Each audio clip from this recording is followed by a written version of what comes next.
আসসালামু আলাইকুম প্রিয় ব্যাংকার বন্ধু। আমার বিশ্বাস আপনারা সবাই বেশ ভালো আছেন। আপনাদের দোয়ায় এবং আল্লাহর অশেষ রহমতে আমিও বেশ ভালো আছি।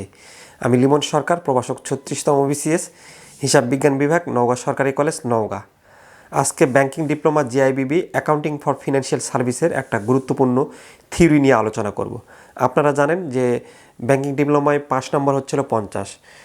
এই অ্যাকাউন্টিংয়ে আপনি যদি একটু স্ট্র্যাটেজি গ্রহণ করেন তাহলে কিন্তু খুব সহজেই পাস করতে পারবেন। সেই স্ট্র্যাটেজিটা হলো ইন্ট্রোডাকশন থিওরির 18 মার্কস এবং শর্ট নোটস 18 মার্কস। তাহলে এই 36 মার্কস থেকে আপনি কিন্তু চাইলেই খুব সহজেই 20 মার্কস ক্যারি করতে পারবেন। কিছু কমন থিওরি এবং কিছু কমন শর্ট নোটস পড়লে এবং সেগুলো যদি ভালো মতো বানানো হ্যান্ড নোট হয় এবং সেগুলো সম্পর্কে যদি আপনাদের পরিষ্কার ক্লিয়ার থাকে তাহলে কিন্তু পরীক্ষায় আপনারা মোটামুটি একটু ভালো করে লিখতে পারবেন। আর ভালো করে লিখতে পারলেই কিন্তু 20 মার্কস সেখান থেকে কমন পাওয়া যাবে বলে আমরা ধারণা করি। তো চলুন কথা না বাড়িয়ে আমরা আজকের প্রশ্নে একটু দেখে নিই।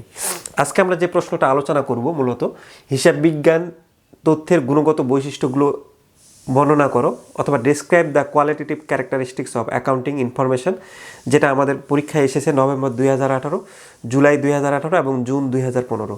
বুঝতেই পারছেন প্রশ্নটা কীরকম গুরুত্বপূর্ণ। তাহলে প্রশ্নটি বেশ গুরুত্বপূর্ণ।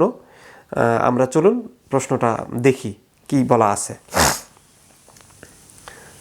আমাদের এই তথ্যের গুণগত বৈশিষ্ট্যতে বেশ কিছু পয়েন্ট আছে। প্রথম পয়েন্টটা হচ্ছে হলো আমাদের অ্যাডভাইজিবিলিটি, অর্থাৎ অর্থ হচ্ছে হলো যুক্তিযুক্ততা।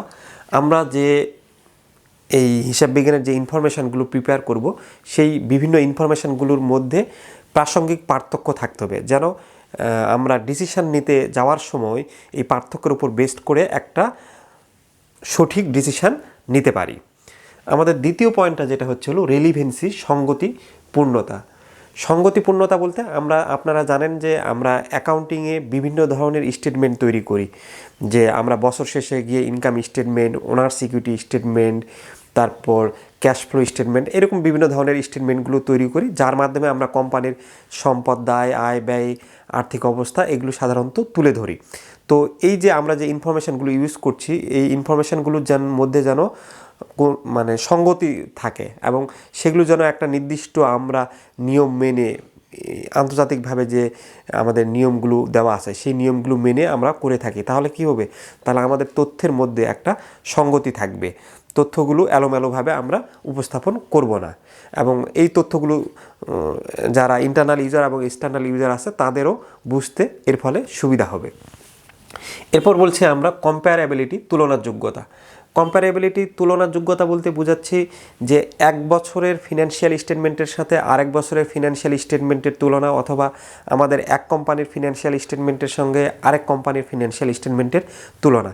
এটা আমরা তুলনা তখনই করতে পারবো আমাদের অ্যাকাউন্টিং ইনফরমেশনগুলো যখন আমরা লিপিবদ্ধ করব, তখন এই লিপিবদ্ধগুলো ইন্টারন্যাশনাল অ্যাকাউন্টিং স্ট্যান্ডার্ড বোর্ড বা এফএসবি কর্তৃক যে নিয়ম মানদণ্ডগুলো দেওয়া আছে বিভিন্ন দেশের জন্য, একই রকম মানদণ্ড আমরা জানি সাধারণত ফলো করে, সেই মানদণ্ড অনুসারে যদি আমরা প্রিপেয়ার করি আমাদের স্টেটমেন্টগুলো, তখনই কিন্তু আমরা একটা স্টেটমেন্টের সঙ্গে আরেকটা স্টেটমেন্ট বা একই বছরের ইনফরমেশনের সাথে আরেক বছরের ইনফরমেশনের কিন্তু তুলনা করতে পারবো এবং দেখতে পারবো যে আমাদের পারফরমেন্স ভালো হচ্ছে নাকি খারাপ হচ্ছে। তো এটা হচ্ছে আমাদের তুলনাযোগ্যতা। আমাদের আরও কিছু পয়েন্ট আছে, চলুন আমরা সেই পয়েন্টগুলো দেখে নিই। তো পয়েন্টগুলো দেখে নেওয়ার আগে ব্যাংকার বন্ধু, আমরা আপনাদের জন্য এই যে অ্যাকাউন্টিংয়ে সহজে পাস করার জন্য একটা গাইডলাইন দরকার। আপনারা এই গাইডলাইনগুলো পেতে যদি চান তাহলে আমাদের 3টা কোর্স রয়েছে। 1 নম্বর কোর্সে আমরা থিওরি সাজিয়েছি, যেখানে প্রায় আপনারা ওই যে ইন্ট্রোডাকশান থিওরি 10 থেকে 12টা বা 13-14টা আমরা ইম্পর্টেন্ট থিওরি আপনাকে দিয়ে দিব, যেখান থেকে আশা করা যায় আপনি কমন পাবেন, এবং শর্ট নোটসও আমরা দিয়ে দিব সাজেশন আকারে। এবং সেই সাথে এগুলোর খুব সুন্দর পিডিএফ ম্যাটেরিয়ালস আমাদের নিজেদের হাতের বানানো বাংলা ভার্সন এবং ইংলিশ ভার্সন পাবেন, এবং তার সঙ্গে সঙ্গে যেগুলো কঠিন কঠিন থিওরি সেগুলোর আবার প্রিমিয়াম রেকর্ডিং ভিডিও পাবেন, যাতে করে আপনি নিজে আগে ভিডিওটা দেখে তারপর প্রশ্নটা পড়লে খুব সহজেই বুঝতে পারেন।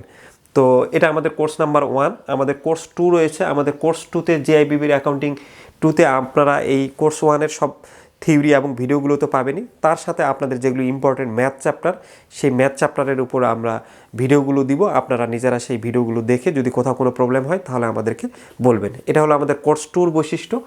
আমাদের কোর্স 3-তে যেটা হবে সেটা হচ্ছে হলো আপনি কোর্স 3-তে কোর্স 1 এবং কোর্স 2 সব কিছু তো পাবেনই, তার সাথে সপ্তাহে 3 দিন অনলাইন জুম ক্লাস পাবেন। তো ব্যাংকার বন্ধু, আমাদের এই সব কিছু কোর্সের ডিটেইলস ম্যাটেরিয়ালস ডিসক্রিপশন বক্সে দেওয়া আছে, সেখান থেকে দেখে নেবেন। চলুন আমরা বাকি 3টা পার্টে প্রশ্নের কী বলা আছে সেটা দেখে নেই। আর কোর্স সম্পর্কে আমাদের যদি আরও বিস্তারিত জানতে চান তাহলে আমাদের হোয়াটসঅ্যাপ নাম্বার 01753551557 নাম্বারে মেসেজ করুন। এবার আসুন আমরা আমাদের বাকি 3টা পয়েন্টটা দেখে নিই। আর ব্যাংকার বন্ধু, এই প্রশ্নের পিডিএফ ম্যাটেরিয়ালস ইংলিশ এবং বাংলা ভার্সন ডিসক্রিপশন বক্সের নিচে দেওয়া আছে, আপনারা সেখান থেকে ডাউনলোড করে নিয়ে নিচে পড়ে নেবেন। তো আমাদের প্রথম চতুর্থ যে পয়েন্টটা হচ্ছে সেটা হচ্ছে হলো রিলায়াবিলিটি, অর্থাৎ নির্ভরযোগ্যতা।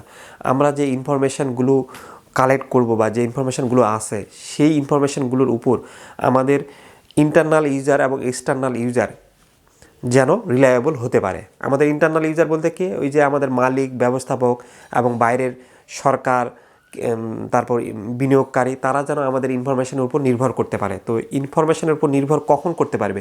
যখন আমাদের ইনফরমেশনটা ফ্রি ফ্রম এরর এবং বায়াস হবে, যখন অর্থাৎ আমার ইনফরমেশনের মধ্যে কোনো ভুল ত্রুটি থাকবে না এবং পক্ষপাতহীনতা থাকবে না, তখনই তো আমার ইনফরমেশন কী হবে, নির্ভরযোগ্য আমরা করতে পারবো।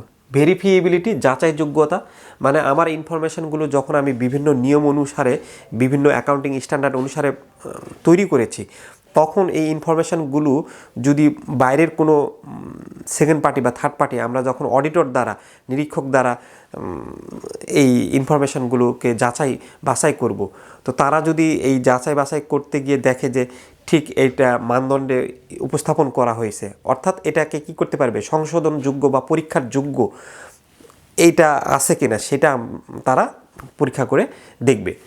আমাদের সবার শেষের যে পয়েন্টটা হচ্ছে সেটা হলো নিউট্রালিটি বা নিরপেক্ষতা। আমরা যখন ইনফরমেশানগুলো কাউকে প্রোভাইড করব, তখন যেন আমরা পক্ষপাত হয়ে ইনফরমেশানগুলো প্রোভাইড না করি, অথবা আমরা ফিনান্সিয়াল যে বিভিন্ন স্টেটমেন্টগুলো তৈরি করি সেখানে ইনফরমেশানগুলো অবশ্যই আমরা প্রেজেন্টেশন করব নিরপেক্ষ দৃষ্টিভঙ্গি দিয়ে। কারো প্রতি আলাদা নজর বা সুবিধার জন্য আমরা ইনফরমেশানগুলো প্রোভাইড করার চেষ্টা করব না। তো ব্যাংকার বন্ধু, আজকের ক্লাস আমাদের এতটুকুই। আপনারা সবাই ভালো থাকবেন, সুস্থ থাকবেন, অ্যাক্টিভ থাকবেন। আর ক্লাসটা যদি ভালো লেগে থাকে, এই ধরনের ভিডিও যদি আরও পেতে চান, তাহলে আমাদের চ্যানেলটি সাবস্ক্রাইব করে লাইক, কমেন্ট, শেয়ার করবেন এবং নোটিফিকেশন বাটন টিপে দিয়ে অল বাটন টিপে দেবেন, যেন আমরা যে ভিডিওগুলো দিই সঙ্গে সঙ্গে আপনার মোবাইলে নোটিফিকেশান চলে যায়। তো সবাইকে ধন্যবাদ জানিয়ে আজকের ক্লাস এখানেই শেষ করছি। খোদা হাফেজ।